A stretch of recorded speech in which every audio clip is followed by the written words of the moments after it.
Smoke and Mirrors. This episode is brought to you by spelling. Spelling, a skill that that Joshua could stand to use a little bit of brushing up on. Man's name is Larry King, not Larry Kind. First joke already in the toilet. And now, a song for you. It's snowing in Portland and everyone's locked up. We want to get back outside, but the world's like, what the fuck are you thinking? And now here they are, your invenerable host, Carlos Kareem Wyndham.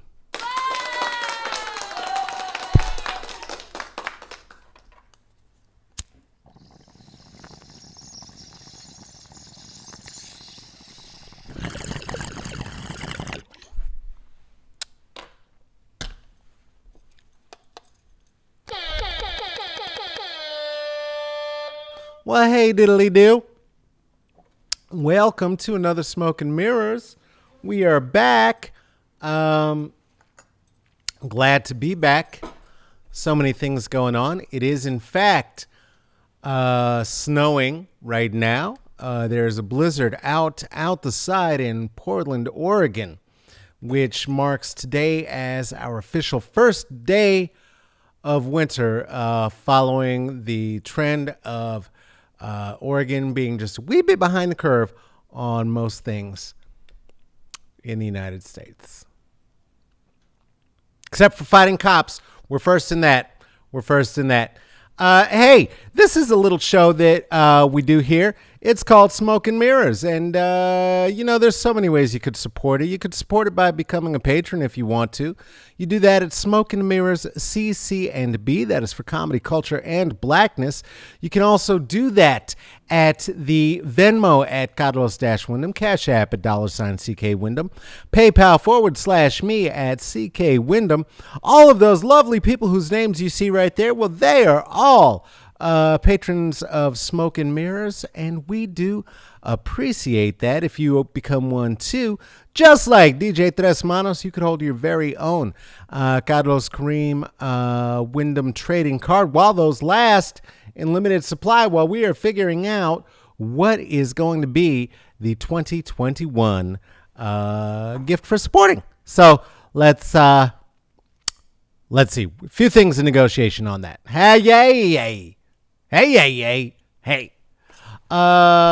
So much fun stuff to talk about in the country today.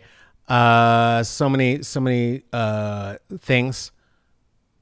But mostly, I want to start out talking about some of the things that we make a promise to talk about, which is the culture and the blackness. First, though, I will be here. Smoke and Mirrors, brought to you by me and my co-producer, Tracy Tatamy. We're here every Tuesday and Thursday now. We were here 5 days a week for Season 1. Season 2, we are cooking up some extra special things for you in some other areas. So need a little bit more time for that. So we will be here on Tuesdays and Thursdays. Still having conversations under the philosopher's tree. Also still going to be doing segment shows. Have you a warm bevy? Ooh, fresh hot cup of fucks right here.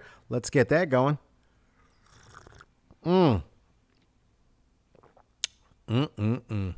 Fresh hot fucks, brought to you by the people who make them. So many different things I want to talk to you about. Had a beautiful viewing session. I had been waiting on this film for some time. Finally got a chance to see it. Want to share with you my impressions. Actor, producer, former child star, if you will, Regina King, brought to us a directorial piece that is now available on a channel that I'm a little bit hesitant to do any advertisement for. Suffice to say, it is not Hulu, HBO Max, or Netflix. And Jeff Bezos owns it. It is One Night in Miami. This is the story of an evening of celebration between Jim Brown, a young Cassius Clay, Sam Cooke, and Malcolm X. I say Cassius Clay because he was not yet Muhammad Ali, and I say Malcolm X because he was not yet El Haj Malik El Shabazz. They were all slightly younger men, and fantastic film. Absolutely fantastic film. I do want to talk about, the directorial style of the film. It felt intimate. It felt real. It felt vibrant. It felt urgent. It felt modern. It felt true. It felt like she knows these people. Do you know what I mean? Not that she knows them personally, but that she knows enough black men, cis black men, het black men, cis-het black men. Wow. I can say those words. Watch, cis-het black men. In her life with fame and power, that she knows how they would speak privately, how they might speak interpersonally. Just a really, really gorgeous film. Yeah. Chris, I got to agree with you. This is a good one. This is really, really a good one. If you have the chance, I suggest you check it out. I would also say this, for my money, Best Malcolm X. I know we're all supposed to say that it was Denzel, but I don't know. Maybe it wasn't. This definitely gives a contender. He's the right skin color, for one. So and around the right age, thin, like Malcolm was. Really, really, really good portrayal. Really brilliant portrayal. Leslie Odom Jr. killed it as Sam Cooke. Really enjoyed the film. And while Denzel may not have been the best Malcolm ever, I will still say this: he will always and forever be, to me, better than whatever was going on in this bullshit that your boy Al Pacino was given the Academy Award for Best Actor of the Year over Denzel Washington that year. While Denzel may not have given you the most stunning portrayal of Malcolm, I will say this: it was a much better portrayal of Malcolm than this now very politically incorrect portrayal of a blind person by Al Pacino. What the fuck? Must be nice to be white. Another thing that I will say that Regina King reminded us all of in this again really awesome film is that Malcolm, Cassius, Sam Cooke, Jim Brown, all of these folk and all of the women who were around them lived actually in full color, despite what photographers of the day would maybe have us believe, because they just didn't know how to shoot black people, or they did know how to shoot black people, just not with a camera. What? Yes, I said it. I did. I said it. Listen, there's the culture part right so far, and a lot of blackness all in there. Now, sometimes we have to talk about white shenanigans. And when I do that, it's not because I somehow believe that black culture, black folk are not worthy of talking about, that we cannot be spoken about on our own terms and what have you. It's just that white people own the country and the resources and power and that while we have the ability to organize ourselves, to mobilize ourselves, to take them on. We are taking on an aristocracy and a power structure.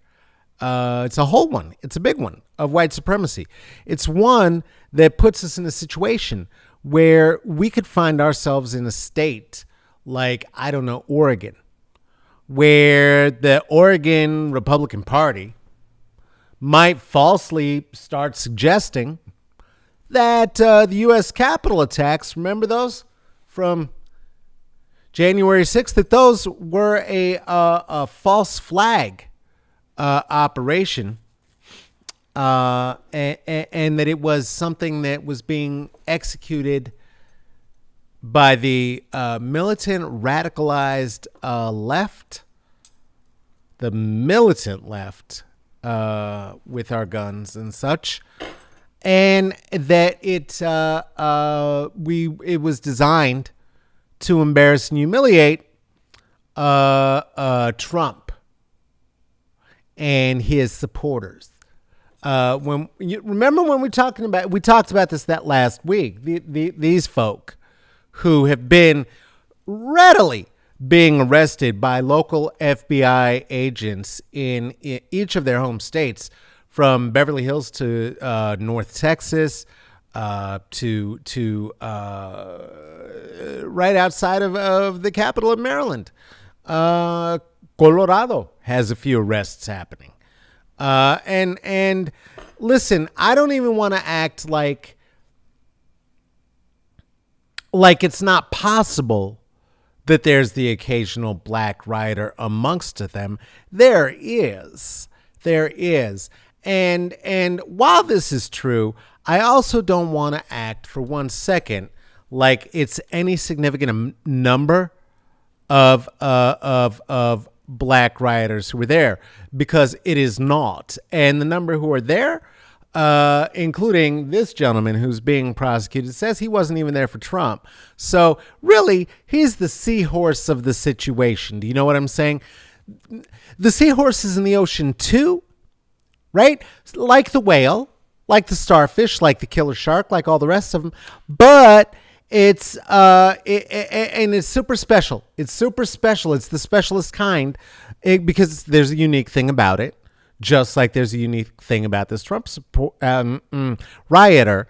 It maybe isn't a Trump supporter. Maybe boys can get pregnant in this world and then take care of the babies. The other thing is this.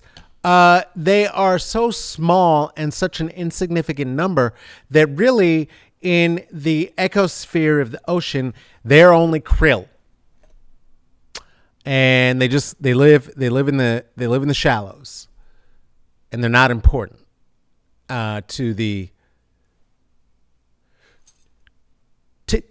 It's not that they're not important. It's just they're not going to have the same effect as when a giant white whale moves its tail. And so while it is true that he may not have been there for this guy, this giant white whale is the reason that everybody was there. Okay? And again, most of the people who were there were these people. So let's not get it twisted or pretend it's something else. This is what it was. Now, even amongst the Democratic circles, where they are still thinking, well, let's prosecute these seditionists. Let's hold accountable through impeachment the former twice impeached rapist president who in fact inspired all of the sedition. Let's hold him accountable too. And yet, a very sizable amount of the GOP seems not to want to hold him accountable to all of this. And even where there is a want to hold them accountable on the news, rather than hearing a lot of talk about how and why to hold him accountable and his followers and so forth, What we're beginning to hear is a lot more of a different story, which is starting to parse out who exactly was there, so that we might want to know, as though it matters, our Proud Boys, from our Boogaloo Boys, from our random QAnon follower to our most basic and base Trump supporter who was in fact there for that guy. Okay, but also too, here's the thing: whether we and I will point out that yes, I do know the distinction, and that's why I was able to look at them and say to you, your Proud Boy from your Boogaloo Boy from your QAnon follower. I know what flavors of white supremacy there are in the world, having grown up in a town where, for God's sake, even the snow was white. 98% white Boulder, Colorado, making 92% white to 87% white Portland, which claims to be the whitest city in America. Weird flex, fuck you. Not that. And I have studied the whites. And in studying the whites, what I know is this: it doesn't matter. Not one fuck, not one fizzle, what you call any of these Nazis, or what the distinction is, or that they're going to tell you that there's a distinction in that, well, I'm not a Nazi, I'm a 3%er, I'm not a 3%er, I'm a Proud Boy, I'm not a Proud Boy, I'm a Boogaloo Boy, I'm not a Boogaloo Boy, I'm a QAnon supporter, I'm not a QAnon supporter, I'm a Trump supporter, I just love the economy, I'm just a traditionalist, constitutionalist, I'm just whatever the fuck. At the end of the day, they are all there in support of that guy. And they were there in support of that guy because all of their stories, whether it's that there was going to be a giant boogaloo or a civil war that was going to be set off by some idiots in Hawaiian shirts with guns, that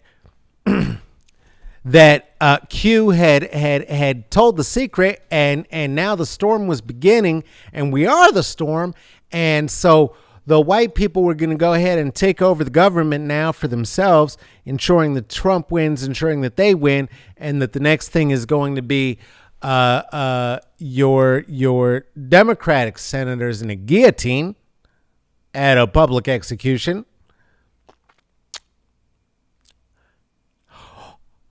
Or that you're just proud to be a boy. All of it comes down to this mythical belief that somehow they can pump the brakes on the reality that in very short order, as of 2042, white people will be the numerical minority in the United States. Now, that's not to say that any group of brown people is going to be the numerical majority.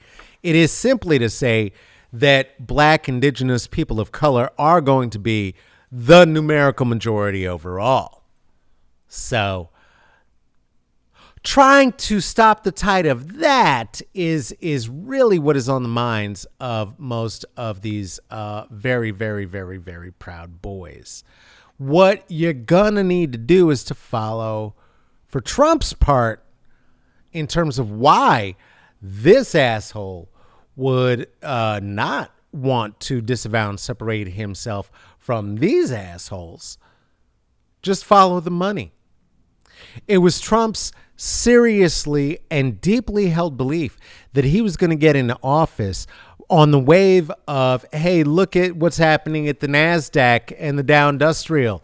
And so because the stocks look good, Wall Street looks good. Because Wall Street looks good, I know you sons of bitches, you're going to put me in there and I'm going to look good. And then we're all doing the thing for 4 more years. And then I'm really going to clamp down on the homos, and I'm really going to build the wall this time.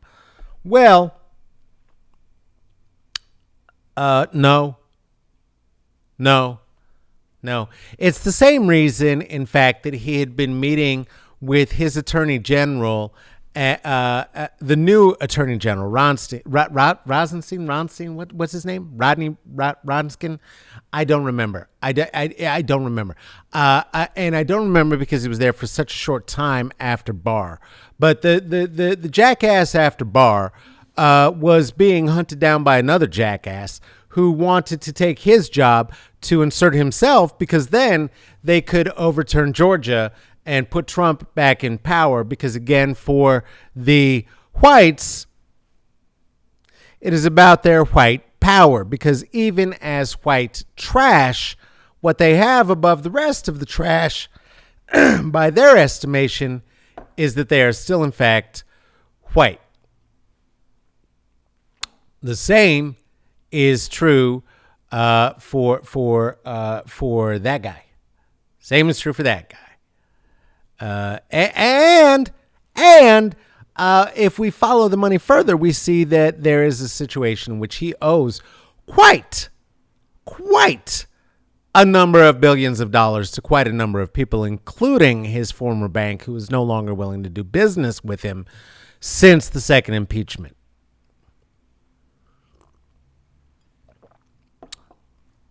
Which, by the way, is going to trial in a minute. It's also the reason that he kept pushing this idea of getting folks back to work, not because it was good for us, but because it was good for the economy, knowing full well that COVID wasn't going anywhere. Trump's mom, I'm sorry. Again, European virus. I'm sorry. White South African virus. I don't know what I meant. I don't know. I'm saying it wrong. That the virus was not going to be an easy fix, that it would mean having to admit how bad it was, and that if we admitted how bad it was, we may have to do something like, I don't know, pay people a living wage to stay home for a little bit until the virus was tamped down, and that may in fact slow down the economy for the NASDAQ, which would cost him ultimately the presidency. So the idea of get back to work and let's get herd immunity is the idea that's happening, was one that was really promoted again by the money. You gots to follow the money. Uh-oh. Well, anyway, for all of this, the impeachment trial is going to be starting. Impeachment trial is going to be starting in the Senate. It is actually going to happen. I don't know that anything is going to come of it, but it is going to happen. And it's not a thing he wants. It's not a thing Republicans or his supporters want, because at very least some truth is going to come out. Don't think he's going to get convicted. That would be a lot to hope for. Don't think he's going to jail. I don't think his collectors are ever going to get their money. But it's going to be fun to watch. It's going to be as entertaining, at least as the film available right now on Amazon.com, directed by Regina King, One Night in Miami, available right now. Seems like that guy needs a lawyer badly right now, and I don't know. I can think of one. That he might want to use. Except that guy also is in a little oops doodle right now, being sued by Dominion, wouldn't you know? The people who made the voting machine to enable blind people to be able to vote by Braille, that ended up being picked up and used in the last national election. Well, seems like this guy's been running around for his own profit, saying that they stole the election. And they listed as the types of profit amongst them charging legal fees and his special little podcast. So they are suing him for defamation to the tune of $1.3 trillion.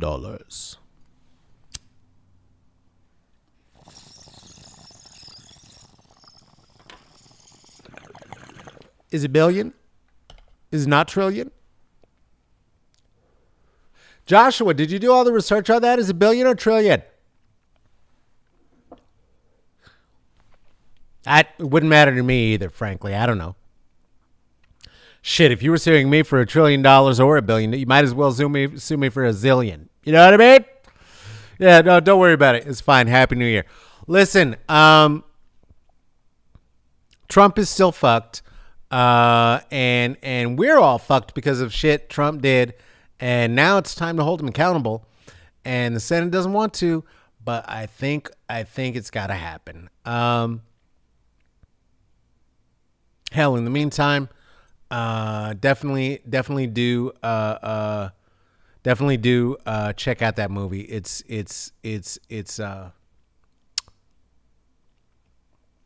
real good, and a way to maybe distract yourself a little bit from the fact that thanks to the incompetence of the last administration, we're all going to be locked in our homes for at least about another year. Hey, I got an album. It's called And We Ride. I did it with my band. We're called Wallace. We're real good, and you can check that out on Bandcamp, and you can also check it out on your Spotify, anywhere else you listen to music. And We Ride. The band is Wallace, and this has been another Smoke and Mirrors. Thank you so much for spending a little bit of time today. If you like what we do here, you know what you can do. You can check us out on the Instagram at Smoke and Mirrors CCB. That is for the comedy, the culture, and the blackness. You can also check out my words visibly on Twitter at Caballo Negrito. Twitter at Caballo Negrito, which loosely translates into, what were you thinking about, you jackasses? Get off of the Capitol. You're going to jail now. Caballo Negrito at Twitter. Also, do you have a thought, a suggestion, or a query about something happening on this here program? Something that should happen on this here program? Go ahead and reach out to us at Smoke and Mirrors CCB. That is for the comedy, the culture, and the blackness at gmail.com. This is an event that is produced and hosted by myself, Carlos Kareem Wyndham. It's also produced by Tracy Tatamy. We're leaving, but you know what? Here's the good news, Rachel. Here's the good news. Anybody else who's tuning in, you could go ahead and look at the Smoke and Mirrors page over there on the Facebook, also on my personal page. Just go ahead and hit replay at the end. It's not as live, but it's live-ish. It's delayed live. Also, of course, available on YouTube. And if you are there, go ahead and give us a like and a subscribe and